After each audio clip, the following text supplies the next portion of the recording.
Salut à tous, j'espère que vous allez bien. Ce jour de Vendredi Saint, ce jour où Jésus a été arrêté et crucifié à la croix, ce jour vraiment incroyable pour nous, d'une souffrance inouïe, quelque chose que Jésus a fait pour nous qu'on ne comprend pas toujours très bien exactement qu'est-ce que ça voulait dire, mais on peut voir ses effets dans nos cœurs, on sait que c'est quelque chose qui est vrai, que Dieu a fait pour nous, et on veut s'encourager aujourd'hui à pouvoir vivre cette journée aussi, peut-être dans une forme aussi de repentance, de voir que Dieu veut nous pardonner. Aujourd'hui, avec cette neige tellement belle, moi j'aime bien la neige, alors cette neige tellement belle, on peut se penser aussi voilà, à ce que Dieu veut faire dans nos vies peut-être. Là où c'était peut-être tout noir, tout sombre, là où le péché des fois a couvert nos vies, Jésus veut aussi nous pardonner et peut-être que ce blanc du pardon est vraiment un message pour nous aujourd'hui. Moi je le prends comme ça aussi dans ce temps-là. En relisant Jean, ces temps-là, dans Bible Breakfast, on a passé aussi sur Jean 17 et cette parole de Jean 17 était incroyable. Jésus, à la fin de sa vie, est arrivé dans un parc un peu comme aujourd'hui, dans ce que vous voyez derrière moi, voilà, ce parc Galais à la Chaux-de-Fonds. Jésus est allé prier avec ses disciples dans un endroit un peu secret, un peu loin des regards. Et il a fait cette prière aussi que Jean a relatée, qu'on peut retrouver dans Jean 17. Et cette prière est juste incroyable.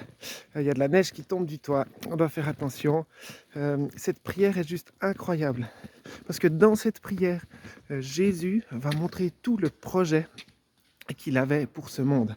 Dans cette prière, Jésus va ouvrir son cœur à son Père et partager tout ce qu'il a vécu. Et nous de même aujourd'hui, on peut aussi partager tout notre vécu avec notre Père céleste. Il nous écoute, il nous entend.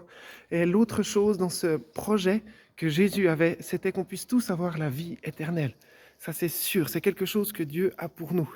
Et l'autre chose qu'il nous dit, c'est qu'il aimerait qu'on soit tous unis les uns aux autres et que ensemble nous puissions montrer dans ce monde qui est Dieu.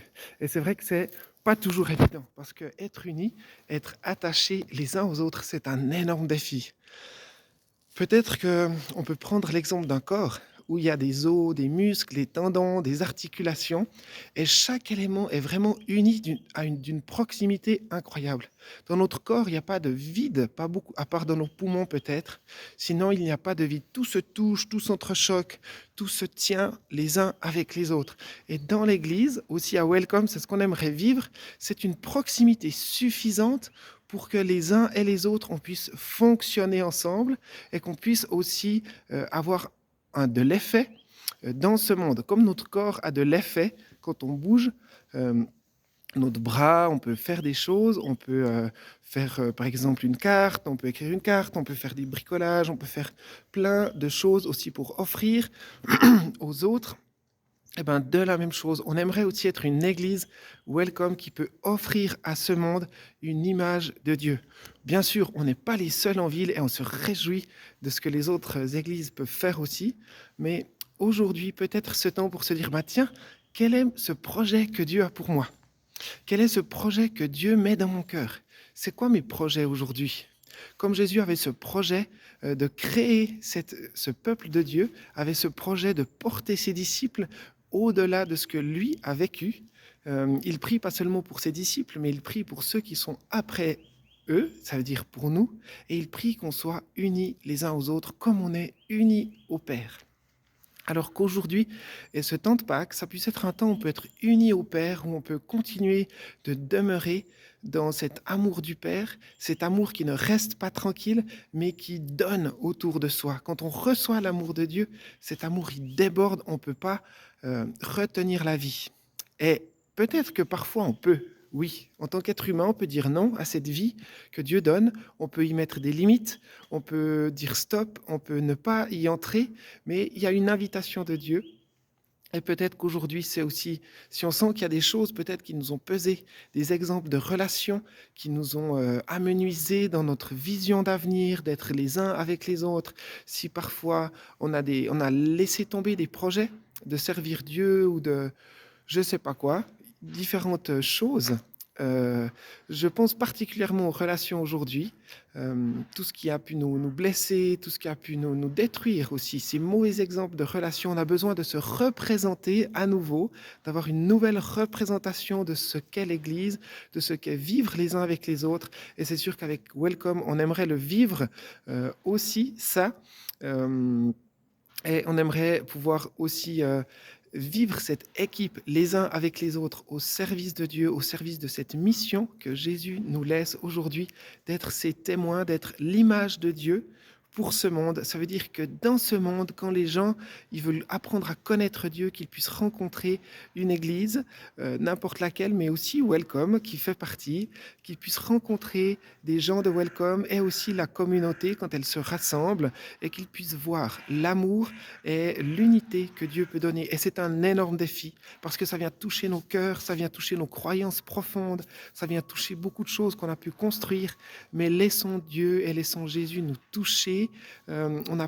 Quelqu'un avait partagé une image d'un enfant qui va dans les bras de son papa quand il a besoin d'aide ou de différents aspects qu'on a besoin de retrouver. Et c'est quelque chose qu'on aimerait vivre aussi. Et moi, je vous encourage à le vivre encore aujourd'hui et ce temps de Pâques, de laisser en arrière ce qui peut vous retenir pour aller de l'avant dans ce but que Dieu a pourvu pour vous et pour chacun de nous. Ce n'est pas un but abusif, ce n'est pas un but enfermant. De nouveau, c'est peut-être des représentations qu'on a eues dans ce monde, mais qui ne viennent pas de Dieu. Et Dieu a d'autres choses pour nous. Alors, j'aimerais vraiment vous bénir pour cette journée de Vendredi Saint, que de nouveau, là où vous avez l'impression de peut-être pas être tout à fait juste, de tout à fait aligné avec la pensée de Dieu, avec ce que le Saint-Esprit met dans vos cœurs, et ben que cette neige puisse aussi vous montrer ce pardon et voilà, que Dieu pardonne, que Dieu rend nos fautes encore plus blancs que la neige, ça c'est sûr, et que peut-être tout ce qui peut nous désunir, que tout ça puisse être passé sous le pardon de Dieu et que nous puissions mettre en pratique, être les uns avec les autres encore et encore. Voilà, soyez bénis.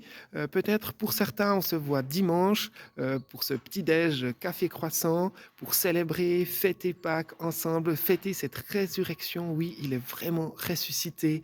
Et puis pour d'autres, peut-être que vous avez des fêtes de famille, c'est peut-être compliqué à venir. Soyez bénis là où vous êtes. Même si on n'est pas ensemble, on prie les uns pour les autres. On est ce peuple uni et on se réjouit de vivre la suite. Pour ceux qui le veulent aussi, lundi et mardi, il y a des animations quartier libre à Esplanade. Si vous voulez inviter vos voisins, c'est aussi l'occasion d'être ensemble dans cette mission, de rejoindre les gens là où ils sont. Pas juste d'attendre qu'ils viennent, mais d'aller vers eux. Et soyez bénis là où vous êtes. Je vous souhaite une belle journée et puis à tout bientôt. Allez, ciao!